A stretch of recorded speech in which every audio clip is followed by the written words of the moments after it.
Josh, would you buy a house that's underwater? And I'm not talking financially. I don't think I would. I can't swim. Well, oh yeah. Yeah. You have to be a mermaid, I guess, Yeah. or Aquaman. So I guess you wouldn't be this Bay Area man who accidentally bought property that was underwater. I wonder how this even happens. I generally am curious on how this even happens. Yeah, so this whole thing happened because it was purchased at auction, and they didn't know that it was underwater. They thought they were going to go and fix it and flip it, but they didn't realize that there was one, no house on it, and two, it's underwater. I wonder how that auction went. They would be like, "Oh, we have this property that's underwater. It's beautiful." I don't think they say it. It's like we have this beautiful lake or waterfront property. Waterfront property. You know what? The last owners thought they were underwater on it. Yeah. Lots of people say it's underwater, but it's a great value. Yeah, I mean it's great in the summertime. Yeah. Nice and cool. Nice and cool. But so yeah. ridiculous. So this property is a 10,000 square foot Alameda location, less than a mile from the beach. I mean, it's underwater, and steps away from Ritter Park in South Shore Center. Can you guess how much money they spent on it?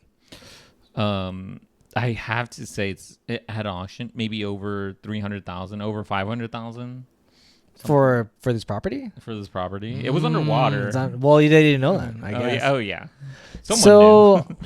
Well, I'll let you know after you consider hitting that subscribe button, hit that like button. We come out with interesting topics like this one daily, so make sure to hit that subscribe button to stay along with us to hear more.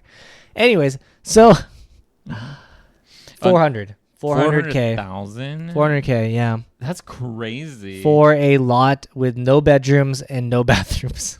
That's crazy. I do wonder who the person that bought it was, because that's a lot of money on something that they haven't seen. Yeah, so it was a San Lorenzo pastor. A pastor? A pastor bought it. But I mean, it was and he was seemingly trying to good. flip it? Yeah, so it does make His sense. side hustle of flipping the pastor? Okay, wait. So, okay, so I lied. So 400,000 was the original price? No, was the price that he is trying to sell it. Okay. What he bought it for was 300. Or no, he bought it. Okay, never mind. He might have bought it for 400. He's bought it for $300,000 below asking. Mm-hmm. But he didn't ask if it was underwater. I think that's the first question you should ask. Actually, I think now thinking about it, and if you're at an auction buying a house, ask if it's underwater and ask for the literal sense. Yeah. So the whole thing is that they should have probably checked how long it was on up for sale, because on Redfin it was on sale for 300 days.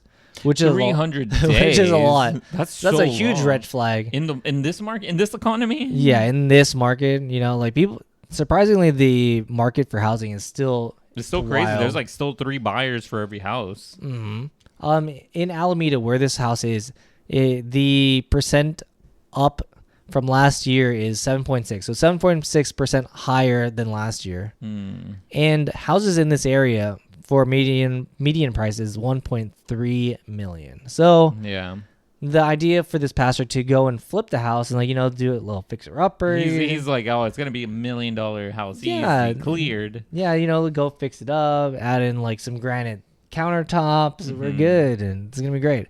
But it is not the case. So what would you even do with it? Do you think you could have this? I mean, can I build on it? I think that's the main thing. I do wonder if you could build on it, because if you could build on it, it would be a huge game changer, because it's typically the property that's the most expensive thing. And if you're able to somehow make build sure that on it's it over water, then you would be in a better stilts. spot. I wonder if you could just do stilts. A stilt house? A stilt house. Oh, you could have one of those Bali houses above the water, or the Bora Bora houses, the bungalows. I feel like that could potentially be the case, because the thing is that this property is zoned for residential. Okay. So you could potentially build something there, but because there are restrictions on the obstruction of navigation and maintenance on the waterway. So you can't obscure. So this is like right next to a waterway, and boats and stuff flow through there, so you can't block it.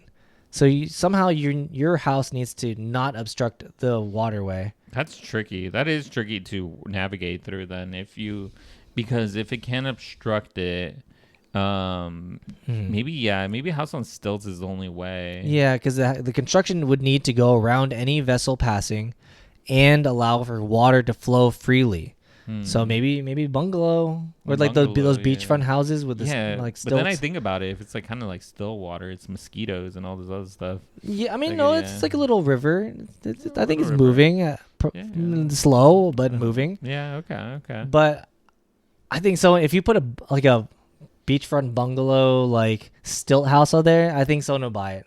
Yes, but then how would you get back into? I guess it would need to have a really long connecting path to the actual like land instead of just the water if it's in the middle. No, the land is like the water, so it's underwater. So you'd have the stilts going into the land that you own. Okay. You own the land that's underwater. Underwater. This is too much of a hassle. Yeah. So I mean, the last thing I will leave you with is the fact that this land used to be on top of water, but because tidelands were later filled by Utah construction to create South Shore in the late 1950s, half of the property that this land is on is now underwater. It used to be above water. Oh, it used to be above water. Okay. Yeah. That's a completely different story then. Yeah, because I think, you know what? We don't need that water anymore. Oh yeah. Just take away the water. I mean, or have a little river. They wish. They do wish. That guy would have made. He would have made a mint trying to flip it. Yeah, maybe you could just park a houseboat there for free. Oh, true. Just have your houseboat planted there, and then it's fine. Yeah, because it's your land. You can have it there. So maybe that's what they could do, and then it'll all work out. But I would want to hear your thoughts in the comments down below. Do you think this is a good deal for a potential houseboat parking spot or a bungalow stilt house spot? Or you could park your yacht there. You park your yacht. I mean, yeah, maybe make your own little dock there. Yeah. But yeah, let us know your thoughts in the comments down below. What are they gonna do? Take away my land? There's no land to take away. Exactly.